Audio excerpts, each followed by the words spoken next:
दोस्तों, इलाहाबाद के कोठे पर एक बहुत ही हसीन, बहुत ही खूबसूरत लड़की लाई जाती है।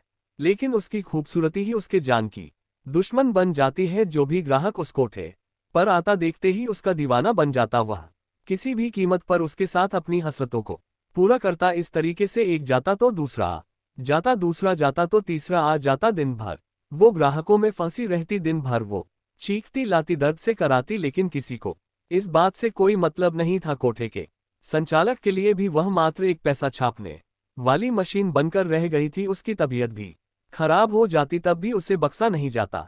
दोस्तों, एक नर्क भरी जिंदगी गुजारते हुए एक दिन उसको जानलेवा बीमारी लग जाती है, जिसको सुनने के बाद सबके पैरों तले जमीन खिसक जाती है। लेकिन उस लड़की को इतना संतोष होता है कि चलो, अब मेरी मौत निश्चित है। इस तरीके से जिंदगी गुजारने से अच्छा है कि मर ही जाऊं। दोस्तों, एक लड़की की बहुत ही दर्द भरी कहानी है। आइए जानते हैं पूरी कहानी इस वीडियो में। लेकिन वीडियो में आगे बढ़ने से पहले बस वही रिक्वेस्ट कि आप वीडियो को लाइक कर दीजिए, चैनल को भी सब्सक्राइब कर लीजिए ताकि मेरा हौसला बढ़ता रहे। दोस्तों, एक कहानी उत्तर प्रदेश के इलाहाबाद की, जिसे प्रयागराज के नाम से जाना जाता है।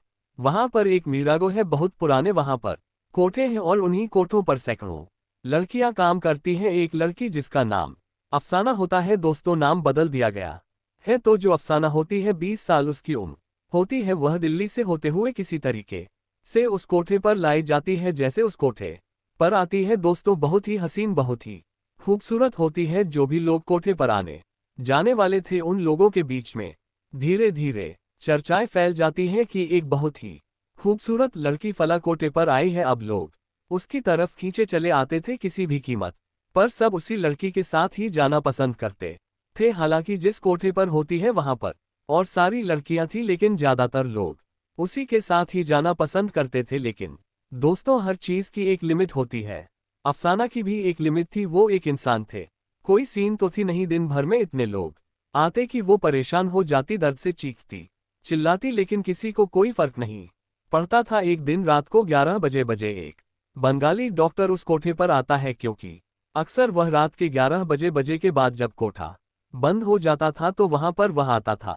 क्योंकि जिन भी लड़कियों को कोई बीमारी होती थी, बुखार वगैरह होता था, तो वह बंगाली डॉक्टर ही, जिसका नाम डॉक्टर विश्वास होता है, वह दवा वगैरह देता था। तो उसी को वहां पर बुलाया जाता था। एक दिन वह आता है, 2 लड़कियों को बुखार हुआ था, उनमें से एक अफसाना भी होती है। लेकिन दोस्तों, अफसाना की भी कहानी कुछ ऐसी थी। अलीगढ़ की रहने वाली थी, कम ही उम्र में किसी से प्यार हो जाता है। वह उसके साथ दिल्ली आ जाती है।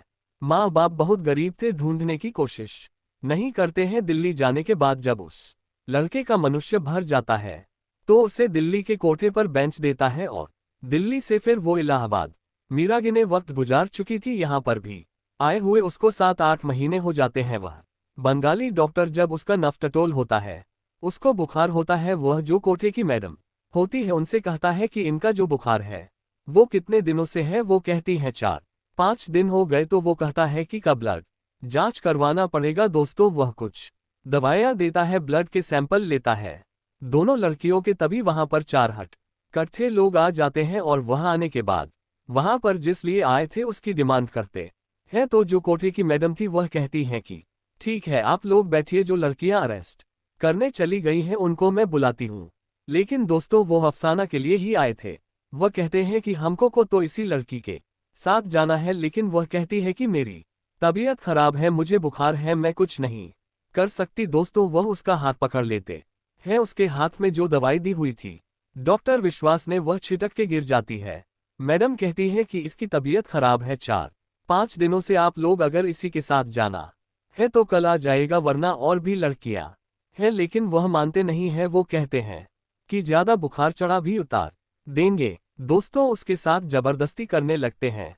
वह हाथ झटक लेती है और कहती है कि मैं भी कोई इंसान हूं, मैं कोई मशीन तो हूं नहीं, और मेरा भी दुख दर्द समझो, मुझे बुखार है, दर्द से मेरा शरीर टूटा जा रहा है। अभी डॉक्टर साहब ने ब्लड का सैंपल भी लिया है और मैं नहीं कर सकती, और मेरी तरह एक दिन गुजार के देखो, मेरी जगह पर एक दिन रहकर देखो, फिर पता चलेगा कि क्या होता है दर्द, क्या होता है। दोस्तों, चीखती है, चिल्लाती है, लेकिन उन लोगों के ऊपर कोई असर नहीं पड़ता। वह जो है अपनी जेब से नोटों की गड्डी निकालते हैं और कोठे की जो मैडम होती है उसको देते हुए कहते हैं कि इसको समझाओ टाइम खराब ना करे दोस्तों। वह मैडम कहती है कि आप लोग घबराए मत, जैसा चाहते हैं वैसा ही होगा। डॉक्टर विश्वास को ये सब देख के बहुत गुस्सा आ रहा था, लेकिन वह उन लोगों के बीच में कुछ कह नहीं सकता था।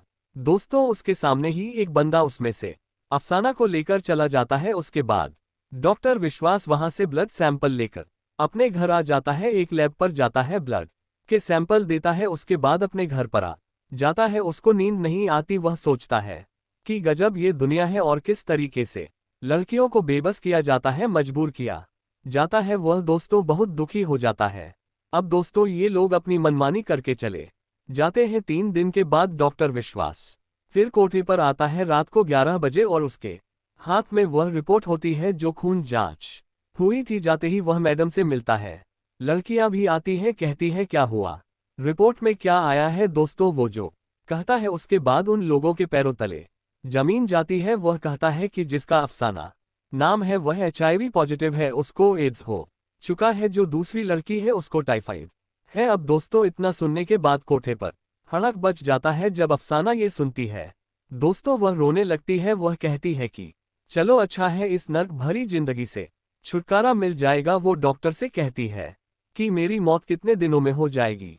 डॉक्टर विश्वास कहता है कि 2 साल 4 साल, और इसमें जो मौत है वह निश्चित है। अब दोस्तों जो कोठे के संचालक थे, जो मैडम थी, उनके लिए तो कमाने वाली मशीन थी, वह जो है परेशान हो जाते हैं। वह कहते हैं कि कहाँ से जांच करवाए हो, एक बार और जांच करवा के देखो।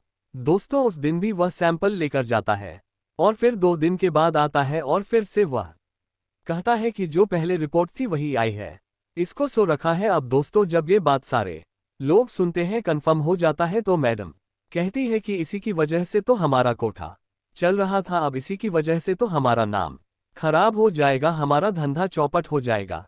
क्या करे, कुछ समझ में नहीं आ रहा है। अब दोस्तों डॉक्टर विश्वास से मैडम कहती है किसको कहीं यहां से हटवा दीजिए। तो कहता है कि हाँ, ऐसी एक संस्था है जिनको मैं जानता हूँ, वह ऐसे ही लोगों को रखते हैं, उनकी देखभाल करते हैं, उनके दवाई का खर्चा उठाते हैं। सारा मदद जो है वो सरकार करती है, और कुछ जो है लोग होते हैं जो चैरिटी देते हैं, दान देते हैं, उनके द्वारा ये सब होता है। तो ऐसे ही मैं एक संस्था के बारे में जानता हूं, और अगर आप नहीं भेज देंगी तो वाकई में आप लोगों का धंधा चौपट हो जाएगा।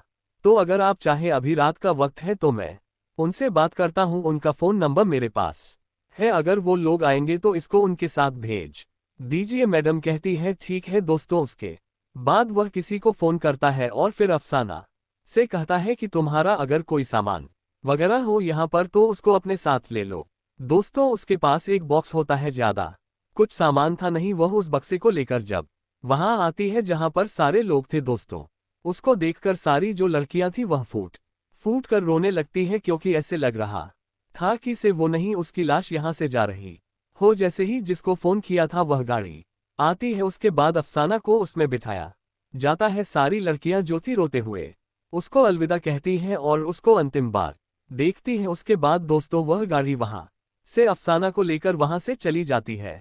जाने के बाद एक घर होता है, वहां पर रोकती है वो गाड़ी, उसमें से अफसाना को उतारा जाता है, घर के अंदर ले जाया जाता है। लेकिन वो घर के अंदर जाने के बाद देखती है कि यहाँ पर तो कोई नहीं है। वो कहती है कि यहाँ पर कोई नहीं है। दोस्तों सिर्फ 2 लोग होते हैं उस एम्बुलेंस में, और एक होता है वह डॉक्टर विश्वास, यही 3 लोग होते हैं। तो डॉक्टर विश्वास कहता है कि हाँ, यहाँ पर कोई नहीं है, तुम सिर्फ अकेली हो, तुम ये बताओ कि क्या तुम शादी करोगी। वो चौंक जाते, उसके समझ में नहीं आता। वह कहती है शादी किससे मैं शादी करूं। तो डॉक्टर विश्वास कहता है कि मुझसे कर सकती हो क्या। जब वह ये बात सुनती है रोने लगती है, कहती है मैं एक कोठे वाली हूँ, वैसे भी मुझको एड्स हो रखा है, क्या आपको भी एड्स हो रखा है। डॉक्टर विश्वास कहता है कि नहीं, मुझे एड्स नहीं हुआ है और तुम्हें भी कुछ नहीं हुआ है। मैंने तुमको वहां से निकालने के लिए ये सब किया था, क्योंकि मैंने तुम्हारी उस दिन दुर्दशा देखी, मैंने महसूस किया कि शायद रोज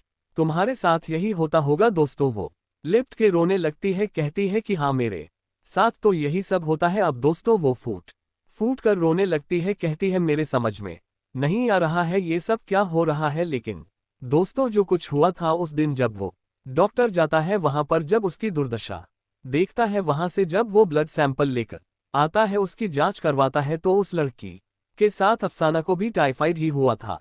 लेकिन अपने एक दोस्त की मदद से वह जो है उस रिपोर्ट को बदल देता है, एक अलग से कंप्यूटर से टाइप करवा लेता है जिसमें उसे HIV पॉजिटिव दिखा देता है। वहां पर जब जाता है फिर वह सैंपल लेकर आता है, उसके साथ भी उस रिपोर्ट के साथ भी यही करता है, उसको भी बदल देता है। तो दोस्तों ये सब डॉक्टर विश्वास ने अपने एक दोस्त की मदद से किया। उसके बाद उस एम्बुलेंस वाले को भी उसमें शामिल कर लेता है कि अगर मैं फोन करूंगा तो तुम वहां पर आ जाना। दोस्तों जब ये बात अफसाना सुनती है तो उसके पैर पकड़ लेती है, रोने लगती है, लेकिन वह उसे उठाता है और कहता है कि अब तुम बताओ, क्या तुम मेरे साथ आगे की जिंदगी गुजारना चाहोगी? तो अफसाना दोस्तों कहती है कि हाँ मुझे मंजूर है। अब दोस्तों जो डॉक्टर था मीरागंज में अपनी माँ के साथ रहता था, उसने अपनी माँ से भी बोला कि माँ ऐसी ऐसी एक लड़की है, मैं उससे शादी करना चाहता हूँ। तो उसकी माँ बोली कि तुम इतने पढ़े लिखे हो, जो भी करोगे गलत तो करोगे नहीं, इसमें मैं क्या बोलूं, कर सकते हो, मुझे कोई ऐतराज नहीं है। और उसके बाद फिर अफसाना को लेकर आता है। दोस्तों उसके बाद वो अपने दोनों दोस्तों को शुक्रिया बोलता है और अफसाना को लेकर अपनी माँ को लेकर वाराणसी चला जाता है, जहां पर वह अफसाना से शादी करता है और अफसाना के साथ अपनी जिंदगी गुजारने लगता है। अब दोस्तों अफसाना जब अलीगढ़ से किसी के साथ भागी थी 2006 में, उसकी उम्र मात्र 19 साल की थी। उसके बाद 10 साल बीत गए, 2016 आ गया जब अफसाना को अपने माँ बाप की याद आए और डॉक्टर विश्वास से बोली कि मैं अपने माँ बाप से मिलना चाहती हूँ। उसके बाद डॉक्टर विश्वास पास बनारस से लेकर उसको अलीगढ़ जाते हैं। उन दोनों के 2 बच्चे भी होते हैं। जब वो अलीगढ़ जाते हैं अफसान अपने माँ बाप से मिलती है, उसके माँ बाप के खुशियों का कोई ठिकाना नहीं, वह आश्चर्यचकित रह जाते हैं। वह यही सोच रहे थे कि उनकी बेटी शायद मर चुकी है, लेकिन दोस्तों वह सही सलामत थी। आज भी ये पति पत्नी बहुत अच्छे तरीके से अपने बच्चों के साथ और जो विश्वास की माँ होती है, ये सब एक साथ रहते हैं, बहुत ही शानदार तरीके से रहते हैं। तो दोस्तों ये रही कहानी, आप लोगों को कैसी लगी कमेंट करके जरूर बताएं। अच्छी लगी हो तो वीडियो को लाइक नहीं किया तो लाइक कर दीजिए, चैनल को सब्सक्राइब नहीं किए हैं तो सब्सक्राइब कर दीजिए। फिर मिलेंगे अगले वीडियो में, तब तक के लिए जय हिंद।